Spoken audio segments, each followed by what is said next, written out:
Welcome to my YouTube channel Arghya Samaddar classes for science. আজকে আমি তোমাদের ক্লাস 9-এর অঙ্কের মডেল অ্যাক্টিভিটি টাস্ক পার্ট 6 নিয়ে আলোচনা করব, যেটা তোমাদের স্কুল থেকে সেপ্টেম্বর মাসে দিয়েছে। তাহলে তোমরা ভিডিওটা পুরোটা দেখো। আমি প্রত্যেকটা অঙ্ক তোমাদের খুব সিম্পলভাবে বুঝিয়ে দেবো, এবং যদি তোমাদের ভিডিওটা ভালো লেগে থাকে তাহলে অবশ্যই ভিডিওটাতে একটা লাইক দিও, এবং যে সমস্ত স্টুডেন্টস আমার চ্যানেলটা এখনও সাবস্ক্রাইব করনি তারা আমার চ্যানেলটা সাবস্ক্রাইব করে দিও, এবং পাশে থাকা বেল আইকনটা অন রেখো, যাতে আমার নতুন দেয়া ভিডিওর নোটিফিকেশনগুলো সবার প্রথমে তোমরা পেয়ে যাও। তাহলে তোমরা দেখছো একের দাগের বহুমুখী উত্তরধর্মী প্রশ্ন এমসিকিউস। এই 4টে এমসিকিউস দেওয়া আছে, তাহলে এই 4টে এমসিকিউস তোমাদের সলভ করতে হবে। তাহলে প্রথম অঙ্কটা দেখো কি দেওয়া আছে। শতকরা লাভ 10 হলে ক্রয় মূল্য ও বিক্রয় মূল্যের অনুপাত কত হবে সেটা বার করতে বলেছে। তাহলে সবার প্রথমে আমি ক্রয় মূল্যটা 100 ধরে দিচ্ছি। তাহলে মনে করি ক্রয় মূল্য 100 টাকা। তাহলে ক্রয় মূল্যটা 100 টাকা ধরলাম। তাহলে সুতরাং বিক্রয় মূল্য কত হবে বলো। যেহেতু লাভ বলে দিয়েছে তাহলে 100-র সাথে 10 যোগ করব। আর যদি ক্ষতি বলতো তাহলে এটা বিয়োগ হয়ে যেত। যেহেতু শতকরা লাভ 10 বলে দিয়েছে, তাহলে ক্রয় মূল্য বিক্রয় মূল্যের অনুপাত, তাহলে ক্রয় মূল্যটা 100 ধরলে বিক্রয় মূল্যটা 100 যোগ 10 সমান 110 টাকা। 110 টাকা বেরালো।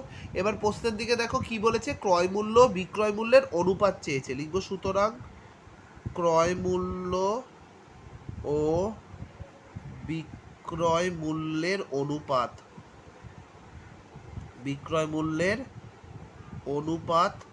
সমান 100:110।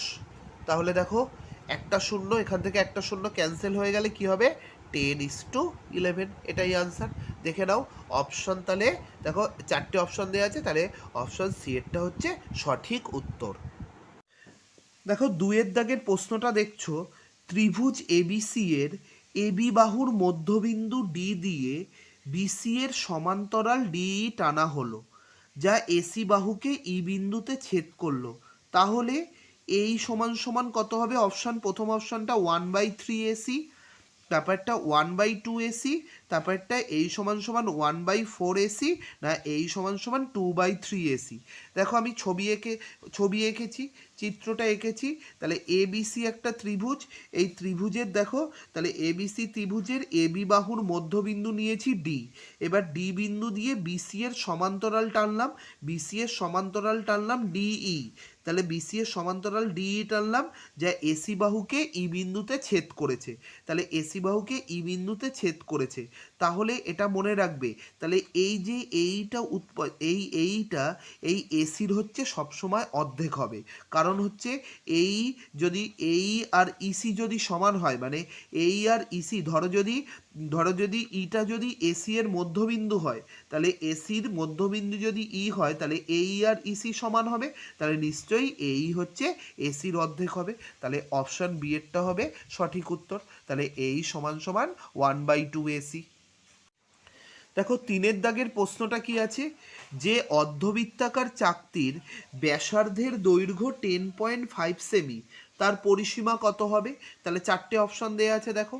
তাহলে অর্ধবৃত্ত, তাহলে আমি একটা অর্ধবৃত্ত আঁকছি। তাহলে এইটা ধরে নাও একটা অর্ধবৃত্তাকার চিত্র, এটা একটা অর্ধবৃত্তাকার চিত্র আঁকলাম। তাহলে ধরো এইটা অর্ধবৃত্তাকার চিত্রের যদি এটা ব্যাসার্ধ হয় আর, তাহলে পুরো ব্যাসটা কত হবে 2r। তাহলে পুরো ব্যাসটা হবে 2r। তাহলে ব্যাসার্ধটা যদি আর ধরি তাহলে পুরো ব্যাসটা হবে 2r। এবার বলেছে অর্ধবৃত্তাকার চাকতির ব্যাসার্ধের দৈর্ঘ্য 10.5, তাহলে তার পরিসীমা। তাহলে ব্যাসার্ধ কত বলেছে দেখো, তাহলে ব্যাসার্ধ ধরে নিচ্ছি আর। তাহলে ব্যাসার্ধ আর সমান বলেছে 10.5 সেমি। তাহলে ব্যাসার্ধ আর বলে দিয়েছে 10.5 সেমি। তাহলে পরিসীমা বার করতে হবে। তাহলে সুতরাং লিখব পরিসীমা। তাহলে অর্ধবৃত্তের পরিসীমার ফর্মুলাটা মনে রাখবে, পাই r + 2r। তাহলে অর্ধবৃত্তের পরিসীমার সূত্র কি, পাই r + 2r। তাহলে এবার লিখছি দেখো, তাহলে পাইটা পাই লিখছি ইন্টু আর এর ভ্যালুটা কত দেয়া আছে, আর মানে ব্যাসার্ধটা দেয়া আছে 10.5, তাহলে ব্যাসার্ধর জায়গায় লিখলাম 10.5 প্লাস 2 ইন্টু আর এর জায়গায় লিখলাম 10.5, তাহলে দুটোতেই 10.5 লিখলাম যেহেতু আর এর মানটা 10.5। এবার দেখো দুটোর মধ্যে থেকে 10.5টা কমন চলে যাচ্ছে, তাহলে 10.5টা যদি কমন নিয়ে নিই তাহলে কি পড়ে থাকবে, পাই প্লাস 2, তাহলে 10.5টা কমন নিলে পড়ে থাকছে পাই প্লাস 2। তাহলে দেখো এখানে অপশান, তাহলে এত সেমি, তাহলে অপশান বি এরটা দেখো পাই প্লাস 2 ইন্টু 10.5 সেমি, তাহলে অপশান বি এরটা সঠিক উত্তর। দেখো চারের প্রশ্নটা কি আছে, যে বর্গাকার চিত্রের কর্ণের দৈর্ঘ্য 13√2 সেমি, তার একটি বাহুর দৈর্ঘ্য কত? তাহলে একটা বাহুর দৈর্ঘ্য কত সেটা বার করতে বলেছে। এবার দেখো তাহলে বর্গাকার চিত্রে, তাহলে মনে করি বর্গাকার চিত্রের বাহুর দৈর্ঘ্যটা ধরে নিচ্ছি, মনে করি বর্গাকার চিত্রের বাহুর দৈর্ঘ্য মানে প্রতিটি বাহুর দৈর্ঘ্য, কারণ আমরা জানি বর্গক্ষেত্রের প্রতিটি বাহুর দৈর্ঘ্য সমান, তাহলে বর্গাকার চিত্রের প্রত্যেকটি বাহুর দৈর্ঘ্য কত ধরে নিলাম, এ সেমি, তাহলে প্রতিটি বাহুর দৈর্ঘ্য এ সেমি ধরলাম। এবার কর্ণের দৈর্ঘ্য, তাহলে প্রশ্নানুসারে, তাহলে কর্ণের দৈর্ঘ্যের ফর্মুলা কি, কর্ণের দৈর্ঘ্যের ফর্মুলা হচ্ছে বর্গক্ষেত্রের কর্ণের দৈর্ঘ্যের ফর্মুলা a√2 মানে বাহু √2 সমান সমান। এবার প্রশ্নের দিকে দেখো কর্ণের দৈর্ঘ্য কত বলেছে, 13√2, তাহলে প্রশ্নানুসারে a√2 সমান সমান কত লিখবো বলো, 13√2, তাহলে এখান থেকে √2 কাট হয়ে গেল, তাহলে এর ভ্যালুটা কত বেরোলো 13। এ কি ধরেছিলাম, এ হচ্ছে বর্গাকার চিত্রের বাহুর দৈর্ঘ্য, তাহলে বর্গাকার চিত্রের বাহুর দৈর্ঘ্য কত বেরোলো 13 সেমি, তাহলে অপশন দেখো ডি এরটা সঠিক উত্তর, তাহলে অপশন ডি এরটা হচ্ছে সঠিক উত্তর।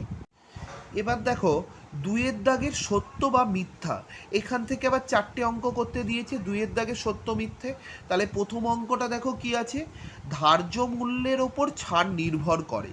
তাহলে ধার্য মূল্যটা কি তোমাদের আগে জানতে হবে, ধার্য মূল্য মানে যে দামটা হচ্ছে তোমাদের লেখা থাকে, ধরো ধরো একটা ওষুধের দাম হচ্ছে 100 টাকা, মানে এই দামটা লেখা আছে, তাহলে ওটা যে দামটা লেখা থাকে বা প্রিন্টেড প্রাইস তো বলে, তাহলে ওষুধটার দাম কত লেখা আছে 100 টাকা, তাহলে ওষুধটার ধার্য মূল্য কত 100 টাকা, তাহলে সেই ধার্য মূল্যের ওপর মানে যে টাকাটা লেখা থাকবে তার ওপর ছাড় দেওয়া হয়, তাহলে ধার্য মূল্যের ওপর ছাড় নির্ভর করে, তাহলে এই বিবৃতিটা অবশ্যই সত্য, তাহলে লিখে দেবো বিবৃতিটা হচ্ছে সত্য।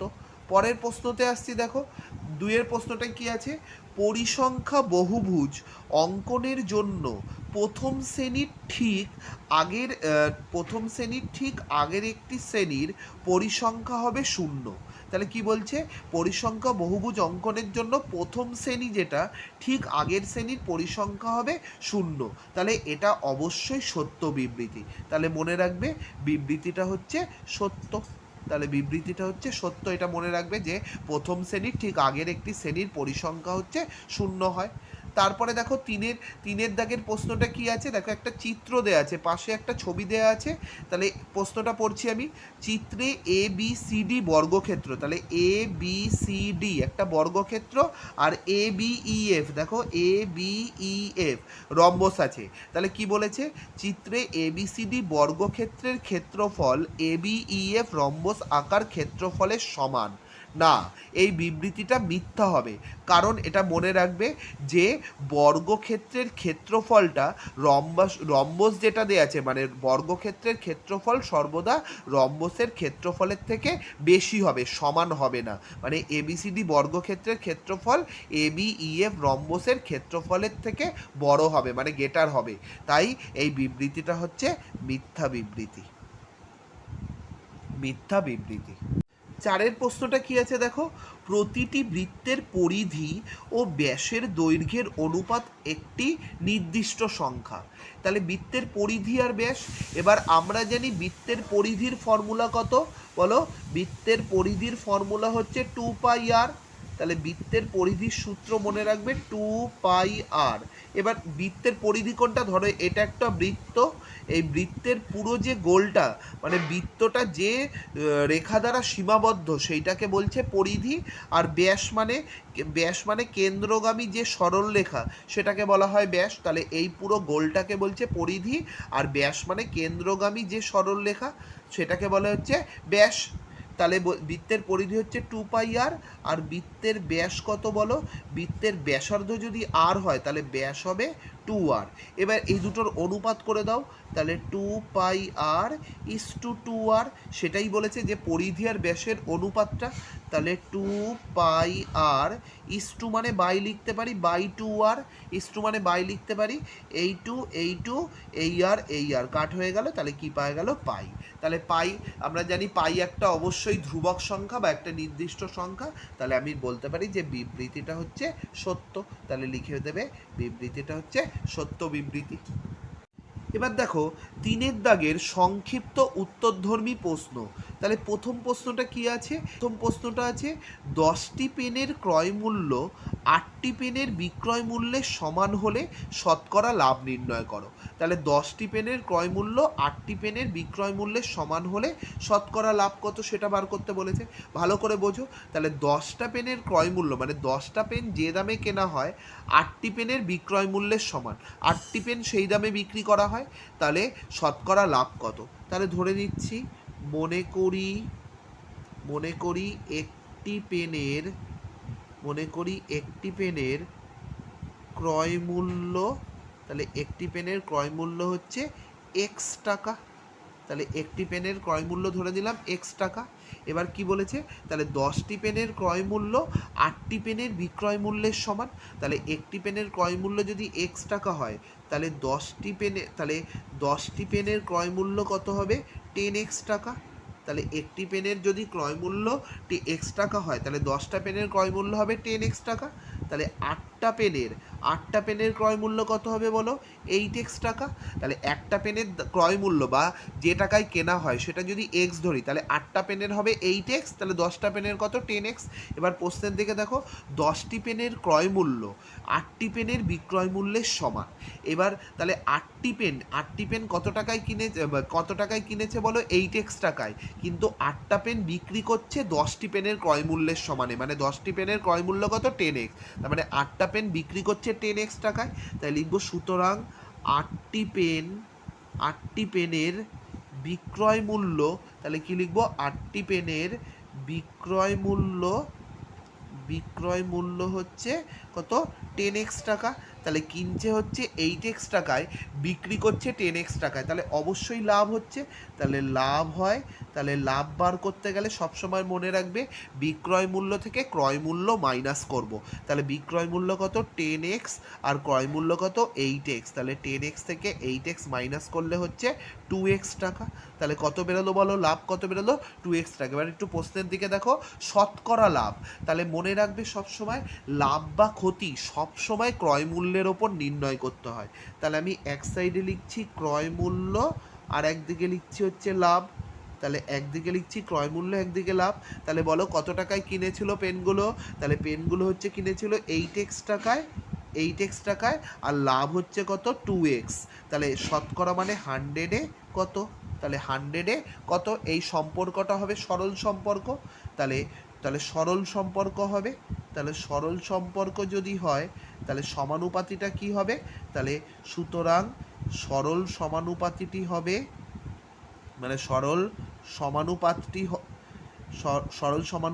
হবে, তাহলে কি হবে বলো, 8x is to 100 double is to 2x is to question mark. তাহলে 8x is to 100 double is to 2x is to question mark. তাহলে নির্ণেয় লাভটা বার করে ফেলছি, দেখো সুতরাং নির্ণেয় লাভ। তাহলে নির্ণেয় লাভ বার করতে গেলে কি করব, এটা চতুর্থ পদ বার করতে গেলে দ্বিতীয় পদকে তৃতীয় পদ দিয়ে গুণ করব, মানে 100-কে 2x দিয়ে গুণ করে দ্বিতীয়কে তৃতীয় দিয়ে গুণ করে প্রথম দিয়ে ভাগ করব, 8x দিয়ে ভাগ করব। তাহলে এবার দেখো এই এক্স কাটা গেল, তাহলে 2 দিয়ে 8কে কাটলে কত, 4 দুগুণি 8, তাহলে 4 হলো, 4 আর 100 কাটলে 4 25 100, তাহলে নির্ণেয় লাভ কত বেরোলো, 25%। এটাই আনসার, 25%। দেখো দুইয়ের প্রশ্নটা কি দেয়া আছে, দেখো দেখো একটা টেবিল দেয়া আছে, এখানে শ্রেণীসীমা আর পরিসংখ্যা বলে দিয়েছে। তাহলে এবার কি বার করতে হবে, দেখো প্রশ্নটা আমি পড়ছি। ওপরের পরিসংখ্যা বিভাজন একটা তালিকা দেয়া আছে, তাহলে ওপরের পরিসংখ্যা বিভাজন তালিকায় প্রথম শ্রেণীর পরিসংখ্যা ঘনত্ব কত সেটা বার করতে হবে। প্রথম শ্রেণী মানে এইটা, দেখো শ্রেণীটা কীরকম দেওয়া আছে, 70 থেকে 74, 75 থেকে 79, 80 থেকে 84, আবার 85 থেকে 89। তাহলে দেখো 70 থেকে 74, আবার এখানে 75 থেকে শুরু হচ্ছে, মানে একটা মানে একের গ্যাপ আছে, মানে 74 আর 75-এর মাঝে একের গ্যাপ আছে, তার মানে নিশ্চয়ই শ্রেণী সীমানা আছে, কারণ শ্রেণী সীমানা বার করতে হবে, যেহেতু একের ডিস্টেন্স আছে, তাহলে শ্রেণী সীমানা মানে 0.5-এর ব্যবধান। ধরো 70-এর আগে 0.5 বাড়াতে হবে আর 74-এর পরে 0.5 বাড়াতে হবে, তাহলে এটা 0.5-এর ব্যবধান, যেহেতু একের ডিস্টেন্স আছে, এটা মনে রাখবে ভালো করে। তাহলে প্রথম শ্রেণীটা বার করতে হবে, তাহলে আমি বাকি শ্রেণীগুলো বাদ দিই, তাহলে প্রথম শ্রেণীটা ধরছি। তাহলে প্রথম শ্রেণীর শ্রেণীসীমা, প্রথম শ্রেণীসীমা কত দেওয়া আছে বলো, 70 থেকে 74। তাহলে আমি কি বললাম, শ্রেণীসীমানা বার করব, তাহলে প্রথম শ্রেণীসীমানাটা বার করতে হবে, যেহেতু একের গ্যাপ আছে।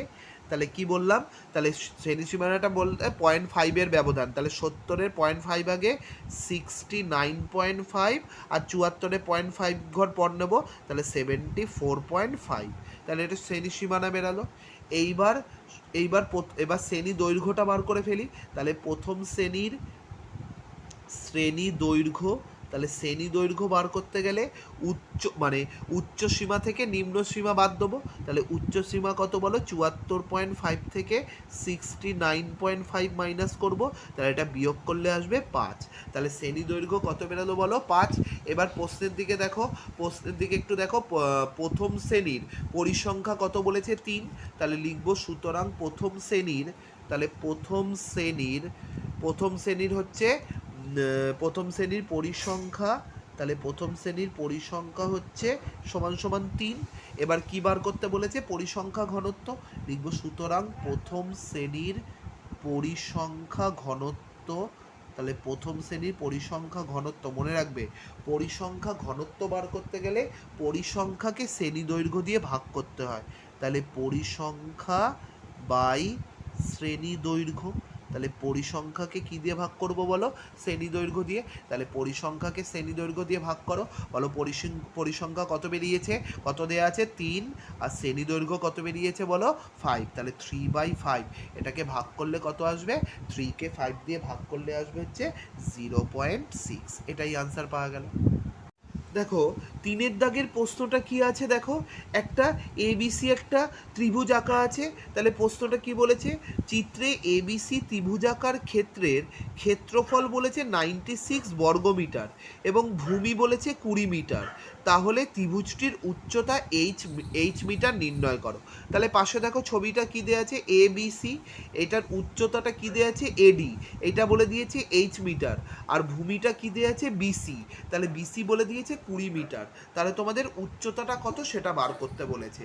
এবার আমরা জানি যে কোনো ত্রিভুজের ক্ষেত্রফলের ফর্মুলা হচ্ছে হাফ ইন্টু ভূমি ইন্টু উচ্চতা, তাহলে কি বললাম, হাফ ইন্টু ভূমি ইন্টু উচ্চতা, তাহলে একবারে লিখে দেবো প্রশ্নানুসারে বা প্রশ্নানুযায়ী, তাহলে হাফ ইন্টু ভূমিটা কত দেওয়া আছে বলো, বিসি, ইন্টু উচ্চতা কত বলো, এডি, উচ্চতা হচ্ছে এডি, সমান সমান কত বলো, কত বলে দিয়েছে ক্ষেত্রফলটা, প্রশ্নের দিকে দেখো 96, তাহলে সমান সমান লিখলাম 96। এবার সলভ করছি, দেখো তাহলে 1/2 ইন্টু, তাহলে বিসির ভ্যালুটা কত দেওয়া আছে, দেখো বিসি মানে ভূমিটা কত বলেছে 20 ইন্টু এডিটা দেখো এইচ দেওয়া আছে, তাহলে এডির জায়গায় লিখলাম এইচ, সমান সমান 96। এবার 2 দিয়ে 20-কে কাটলে কত 10, তাহলে কি বেরালো বলো 10 ইন্টু এইচ ইকুয়াল টু কত 96, 10 ইন্টু এইচ ইকুয়াল টু 96 বেরালো, তাহলে বা এইচ ইকুয়াল টু কত হবে, এইচ ইকুয়াল টু 96/10, তাহলে 96কে যদি 96কে যদি 10 দিয়ে ভাগ করা যায় তাহলে 9.6, তাহলে উচ্চতাটা কত বেরালো, তাহলে 96কে 10 দিয়ে ভাগ করলে 9.6, তাহলে উচ্চতা বেরালো, তাহলে উচ্চতাটা কত হলো বলো, তাহলে উচ্চতা হচ্ছে 9.6 মিটার, 9.6 মিটার, এটাই আনসার। দেখো চারের দাগের প্রশ্নটা কি আছে, অঙ্কন করতে হবে, মানে তোমাদের সম্পাদ্য আঁকতে বলেছে। তাহলে আমি প্রশ্নটা পড়ছি, একটি সমদ্বিবাহু ত্রিভুজ আঁকতে বলেছে যার সমান বাহু দুটোর প্রত্যেকটা দৈর্ঘ্য 8 সেমি এবং সমান বাহু দুটোর অন্তর্ভুক্ত কোণ বলেছে 30 ডিগ্রি। তাহলে ওই ত্রিভুজের সমান ক্ষেত্রফল বিশিষ্ট একটা আয়তক্ষেত্র অঙ্কন করতে বলেছে। তাহলে দেখো আমি তোমাদের অঙ্কনটা করে দেখাচ্ছি। তাহলে সবার প্রথমে হচ্ছে 8 সেমির মাপ নেব। তাহলে দেখো আমি স্কেল দিয়ে 8 সেমির মাপটা নিয়ে নিচ্ছি, 0 থেকে ধরবে মাপটা, দেখো তাহলে 8 সেমি পর্যন্ত মাপটা নিচ্ছি। তাহলে 8 সেমি মাপটা নিলাম, 8 সেমি মাপটা নিলাম। এবার কি আঁকবো, এবার হচ্ছে সমদ্বিবাহু ত্রিভুজটা আগে অঙ্কন করে নিচ্ছি। দেখো একটা কোণ কত বলে দিয়েছে 30 ডিগ্রি। তাহলে তাহলে সবার প্রথমে দেখো আমি একটা বড় করে একটা দাগ টেনে নিচ্ছি। তাহলে একটা বড় করে দাগ টেনে নিচ্ছি, প্রথমে একটা বড় করে দাগ টেনে নিলাম। এবার দেখো 8 সেমির মাপটা নেব। তাহলে এইটার মাপটা কত বলো, 8 সেন্টিমিটার। তাহলে 8 সেমির মাপটা আমি নিচ্ছি কম্পাস দিয়ে। দেখো 8 সেমির মাপটা নিলাম। তাহলে 8 সেমির মাপটা নিয়ে আমি এখানে বসিয়ে 8 সেমিটা কাটছি। তাহলে 8 সেমিটা কেটে দিলাম, ঠিক আছে, 8 সেমিটা কাটলাম। এইবার কত ডিগ্রি কোণ আঁকবো, দেখো 30 ডিগ্রি, 30 ডিগ্রি কোণ আঁকবো। তাহলে সবার প্রথমে 60 ডিগ্রি করব। তাহলে 60 ডিগ্রি এঁকে সেটা সমদ্বিখণ্ডক করলেই হচ্ছে 30 ডিগ্রি হয়ে যাবে। তাহলে এটা হচ্ছে 60 ডিগ্রি আঁকছি। তাহলে দেখে নাও, এই পেলাম 60। এবার এটা সমদ্বিখণ্ডক করব। সমদ্বিখণ্ডক করলে আমি কত ডিগ্রি পেয়ে যাব বলো, 30 ডিগ্রি পেয়ে যাচ্ছি। তাহলে এই দেখো সমদ্বিখণ্ডক করলাম 60 ডিগ্রির, তাহলে এটা 30 পেয়ে গেলাম। এবার এটা যুক্ত করে দাও, এবার যুক্ত করে বাড়িয়ে দাও, তাহলেই হচ্ছে পেয়ে যাব। তাহলে যুক্ত করে বাড়িয়ে দিচ্ছি।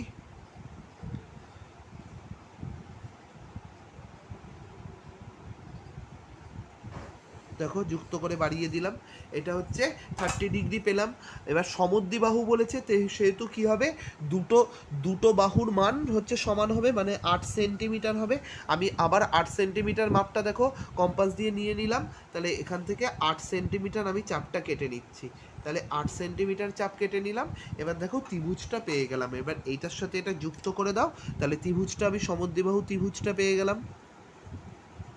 তাহলে এখানে সমদ্বিবাহু ত্রিভুজটা আমাদের অঙ্কন হয়ে গেল। তাহলে সমদ্বিবাহু ত্রিভুজটা অঙ্কন হয়ে গেল। এবার নামটা দিয়ে দাও, এটা এ, এটা বি, এটা সি। তাহলে এ বি সি ত্রিভুজ পেয়ে গেলাম, যার বিসি বাহুটা কত বলো 8 সেমি, আর এ বি বাহুটা হচ্ছে 8 সেমি, আর এইটার মধ্যবর্তী কোণ হচ্ছে 30 ডিগ্রি পেয়ে গেলাম। এইবার কি বলেছে, এই ত্রিভুজের সমান ক্ষেত্রফল বিশিষ্ট একটা আয়তক্ষেত্র আঁকবো। তাহলে সবার প্রথমে কি করব, এ বিন্দু থেকে বিসি বাহুর সমান্তরাল টানবো, মানে বিসি বাহুর মাপটা নিয়ে নিচ্ছি। তাহলে দেখো বিসি বাহুর মাপ যেটা সেটা নিয়ে নিলাম। তাহলে বিসি বাহুর মাপ কত, 8 সেন্টিমিটার নিলাম, সেটা এ বিন্দুতে বসিয়ে এই বরাবর চাপ কাটলাম, এই বরাবর চাপ কাটলাম এ বিন্দুতে বসিয়ে। তারপরে আবার কি করব, নিয়ম ভালো করে একটু দেখে নাও। তাহলে এসি বাহুর মাপটা নেব। তাহলে এসি বাহুর মাপ নিয়ে বিতে বসিয়ে ওই চাপের ওপর চাপ কেটে দেবো। তাহলে এবার যুক্ত করে দিলে, এ বিন্দুর সাথে যুক্ত করে দিলে আমরা কি পেয়ে যাব, এ বিন্দুর সাথে যদি যুক্ত করে দিই তাহলে বিসির সমান্তরাল সরলরেখা অঙ্কন হয়ে গেল। তাহলে বিসির সমান্তরাল সরলরেখা অঙ্কন হয়ে গেল। আমি যুক্ত করে দিচ্ছি, এ বিন্দুর সাথে যুক্ত করে দিলাম। তাহলে দেখো বিসির সমান্তরাল সরলরেখা পেয়ে গেলাম, এ বিন্দু থেকে বিসির সমান্তরাল সরলরেখা টানলাম। এইবার কি করব, এবার হচ্ছে বিসি বাহুটা দেয়া আছে, এবার বিসি বাহুটার কি করব, সমদ্বিখণ্ডক করব। এবার দেখো বিসি বাহুটার আমি সমদ্বিখণ্ডক করছি। তাহলে বিসি বাহুর সমদ্বিখণ্ডক করার নিয়ম কি, অর্ধেকের থেকে একটু বেশি নিলাম, নিয়ে চাপ কাটছি। তাহলে বিসি বাহুর বি আর সি বিন্দুতে বসিয়ে করব, তাহলে সিতে বসিয়ে এই চাপের ওপর চাপ আর এখানে চাপ, এবার এটা যুক্ত করে দাও, তাহলে যুক্ত করে দিলে বিসির হচ্ছে সমদ্বিখণ্ডক অঙ্কন হলো। তাহলে আমি বিসির দেখো সমদ্বিখণ্ডক পেয়ে গেলাম। এবার ধরে নাও এই সমদ্বিখণ্ডকটা বিসি বাহুকে ধরে নাও এটা ডি বিন্দুতে ছেদ করে, আর আর এই বিন্দুটা ধরো এটা হচ্ছে ই বিন্দুতে এটাকে টাচ করলো, এই বিন্দুটার নাম দিয়ে দিলাম ই।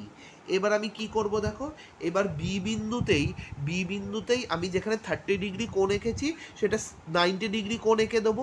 কারণ কি, কারণ আয়তক্ষেত্রের প্রত্যেকটা কোণের মান 90 ডিগ্রি, তাহলে একটা কোণ যেহেতু আমি আয়তক্ষেত্র আঁকছি মানে ত্রিভুজের সমান ক্ষেত্রফল বিশিষ্ট আয়তক্ষেত্র আঁকছি, তাই একটা কোণ 90 ডিগ্রি করতে হবে। তাহলে এখানে আমি 60 পেয়ে গেছিলাম, এই 60 120 পেলাম। এবার 60 আর 120 সমদ্বিখণ্ডক মানে এর মাঝে কত 90 ডিগ্রি, তাহলে হচ্ছে 90 ডিগ্রি কোণটা আমি অঙ্কন করে দিলাম, তাহলে 90 ডিগ্রি কোণটা পেয়ে গেলাম। তাহলে এটা যুক্ত করে দিচ্ছি, তাহলে যুক্ত করে দিলে 90 ডিগ্রি কোণটা পেয়ে গেলাম। ঠিক আছে, তাহলে 90 ডিগ্রি কোণটা পেয়ে গেলাম।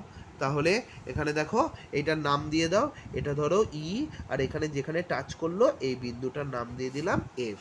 তাহলে এই বাহুটা কত বলো 8 সেন্টিমিটার, এই বাহুটাও এ বি হচ্ছে 8 সেন্টিমিটার, এইটা হচ্ছে 30 ডিগ্রি। তাহলে দেখো এবিসি ত্রিভুজ আঁকলাম এবং এটা সমান ক্ষেত্রফল বিশিষ্ট আয়তক্ষেত্র পেয়ে গেলাম বিডিইএফ। ঠিক আছে, অঙ্কনটা তোমরা আশা করি তোমরা বুঝতে পেরেছো। দেখো 4 দাগের একটা অথবাও আছে, সেটা কি না পরিসংখ্যা বহুভুজ অঙ্কন করতে দিয়েছে। আমি তোমাদের অথবাটাও দেখিয়ে দিচ্ছে করে। তাহলে দেখো শ্রেণী দেয়া আছে আর পরিসংখ্যা দেয়া আছে। শ্রেণীগুলো দেখো 0 থেকে 5, 5 থেকে 10, 10 থেকে 15 পর্যন্ত, 25 থেকে 30 পর্যন্ত দেয়া আছে, আর বিভিন্ন পরিসংখ্যা দেয়া আছে। এবার বলেছে পরিসংখ্যা বহুভুজ অঙ্কন করতে। এইবার তোমাদের জানতে হবে এটা হচ্ছে রাশিবিজ্ঞানের অঙ্ক, কিন্তু রাশিবিজ্ঞান থেকে এটা গ্রাফের অঙ্ক, এটা গ্রাফে করে তোমাদের আমি করে দেখাবো। তাহলে দেখো পরিসংখ্যা বহুভুজ অঙ্কন করতে বলেছে, তাহলে পরিসংখ্যা বহুভুজ অঙ্কন করতে হলে অবশ্যই মধ্যমান নির্ণয় করতে হয়। তাহলে শ্রেণী, মধ্যমান আর পরিসংখ্যা নির্ণয় করতে হয়। তাহলে দেখো আমি তোমাদের আমি করে দেখিয়েছি শ্রেণী, মধ্যমান আর পরিসংখ্যা। তাহলে শ্রেণী কত বলো 0 থেকে 5, পরিসংখ্যাটা কত দেয়া আছে 4, দেখো পরিসংখ্যা বলে দিয়েছে, পরিসংখ্যা 4 দেয়া আছে। এবার 0 আর 5-এর মাঝখানে মানে 0 আর 5 এই শ্রেণীর মধ্যমান কত বলো 2.5। কী করে বার করবে, তাহলে মধ্যমান বার করার হচ্ছে নিয়ম কি, নিম্ন সীমাকে ঊর্ধ্ব সীমা দিয়ে যোগ করে 2 দিয়ে ভাগ করবে। তাহলে 0 আর 5 যোগ করলে কত 5, 5কে 2 দিয়ে ভাগ করলে আসছে 2.5। তাহলে তোমরা এছাড়া তোমরা বুঝতেই পারছো 0 আর 5-এর মাঝখানে কত 2.5 বা আড়াই। তারপরে দেখো 5 থেকে 10, এটার মধ্যমান কত 7.5। কি করে আসলো, 5 আর 10 যোগ করবে, 10 আর 5 যোগ করলে হচ্ছে 15, 15কে 2 দিয়ে ভাগ করলে হচ্ছে 7.5, এটার পরিসংখ্যা বলে দিয়েছে 10। তারপরে 10 থেকে 15 এটার মধ্যমান বার করলাম 12.5, পরিসংখ্যা দেওয়া আছে 24। তারপরে 15 থেকে 20 এটার হচ্ছে মধ্যমান কত 17.5 আর পরিসংখ্যা দেওয়া আছে 12। তারপরে হচ্ছে 20 থেকে 25 হচ্ছে মধ্যমান হচ্ছে 22.5 আর হচ্ছে পরিসংখ্যা দেওয়া আছে 20। আর সবার শেষের শ্রেণীটা 25 থেকে 30, এইটার মধ্যমান কত 27.5 আর পরিসংখ্যা কত দেওয়া আছে 8। অঙ্কটা দেখো তোমাদের আমি গ্রাফে করে দেখিয়েছি, এক্স অক্ষ বরাবর নিয়েছি মধ্যমান আর ওয়াই অক্ষ বরাবর নিয়েছি হচ্ছে পরিসংখ্যা। তাহলে এই বরাবর নিয়েছি মধ্যমান, এই বরাবর নিয়েছি পরিসংখ্যা। তাহলে সবার প্রথমে মধ্যমানটা দেখো কত আছে, মধ্যমানটা দেওয়া আছে 2.5। তাহলে আমি এই বিন্দুটা হচ্ছে মূল বিন্দু, এইটা হচ্ছে 0। তাহলে হচ্ছে দেখো 1 ঘর 2 ঘর 3 ঘর, তাহলে 3 ঘরে আমি মানে 3 নাম্বার ঘরে লিখলাম 2.5, 3 নাম্বার ঘরে লিখলাম 2.5। তারপরে হচ্ছে 5 ঘরে গেলাম 1 2 3 4 5, 5 ঘরে হচ্ছে 7.5। তাহলে 5 ঘর মানে 5 ঘর হচ্ছে 5 এককের সমান ধরছি, মানে 1 ঘর 1 একক করে ধরছি। তাহলে 2.5 থেকে 7.5 5 ঘর, তাহলে 5 ঘর গেলাম। একইভাবে 7.5 থেকে 5 ঘর পরে গেলাম 12.5, আবার 5 ঘর পরে দেখো 17.5, তার 5 ঘর পরে হচ্ছে 22.5, তারপরে দেখো 27.5 নিলাম। এইবার এইবার তোমাদের জানতে হবে পরিসংখ্যা বহুভুজ অঙ্কন করতে গেলে মধ্যমান যেটা সেই মধ্যমানের বাঘর মানে বাদিক আগে নিতে হবে, আর শেষ যে মানটা বেরিয়েছিল কত 27.5, তার মানে তার ডান দিকে 5 ঘর মানে 5 ঘর বেশি নিতে হবে। আর প্রথমে যে মধ্যমানটা বেরিয়েছে মানে প্রথমেরটা থেকে 5 ঘর হচ্ছে 5 ঘর হচ্ছে বাদিকে নিতে হবে, আর শেষেরটা থেকে 5 ঘর ডান দিকে নিতে হবে। তাহলে এবার 2.5 এর 5 ঘর আগে কত বলো, -2.5, তাহলে -2.5, তাহলে 5 ঘর আগে যাও, 1 2 3 4 5, তাহলে দেখো 2 নম্বর ঘরে মানে -2তে কত হলো -2.5, আর 27.5 থেকে 5 ঘর পরে এগাও, তাহলে 1 ঘর 2 ঘর 3 ঘর 4 ঘর 5 ঘর, তাহলে 27.5-এর 5 ঘর পরে কত 32.5। তাহলে বুঝতে পারলে এক্স অক্ষ বরাবর মধ্যমানগুলো নিয়ে নিলাম। এবার দেখো পরিসংখ্যাগুলো কি দেয়া ছিল, পরিসংখ্যাগুলো দেয়া ছিল 4 10 24 12 20 20 8।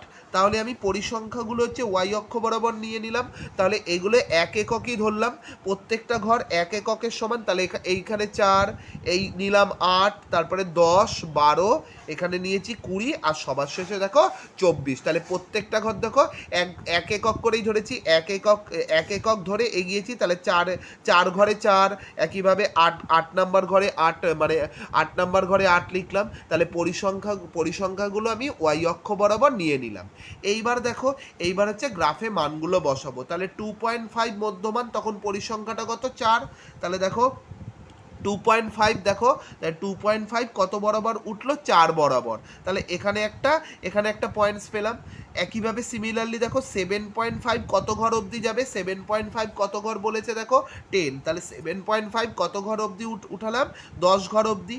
সিমিলারলি দেখো 12.5 হচ্ছে 24 ঘর অবধি উঠলো, দেখো দেয়া আছে 12.5 কত 24, তাহলে 12.5 হচ্ছে 24 ঘর অবধি উঠলো। একইভাবে 17.5 হচ্ছে 12 ঘর অবধি উঠলো, দেখো 17.5 হচ্ছে কত আছে 12 পরিসংখ্যাটা, তাই 17.5 হচ্ছে 12 ঘর অবধি উঠালাম। একইভাবে 22.5 হচ্ছে 20 ঘর অবধি, দেখো 22.5 হচ্ছে কত 20, আর 27.5 হচ্ছে 8, তাহলে 27.5 হচ্ছে 8 ঘর অবধি উঠলো। এইবার হচ্ছে আমি এইগুলো হচ্ছে স্কেলের সাহায্যে যুক্ত করে দিচ্ছি। আমি স্টার্টিং পয়েন্টটা আমি কি বলেছি, 5 ঘর আগে যেই বিন্দুটা পেয়েছি -2.5, আর হচ্ছে ফিনিশিং পয়েন্ট যেটা মানে শেষ বিন্দু যেটা 32.5, সেখানে গিয়ে মানে মিলিত করতে হবে।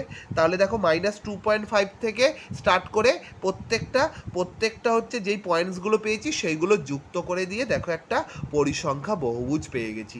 এবার পরিসংখ্যা বহুভুজটার নাম দিয়ে দিয়েছি ABCDEFGH। তাহলে আমরা পরিসংখ্যা বহুভুজটা এইভাবে অঙ্কন করে ফেললাম।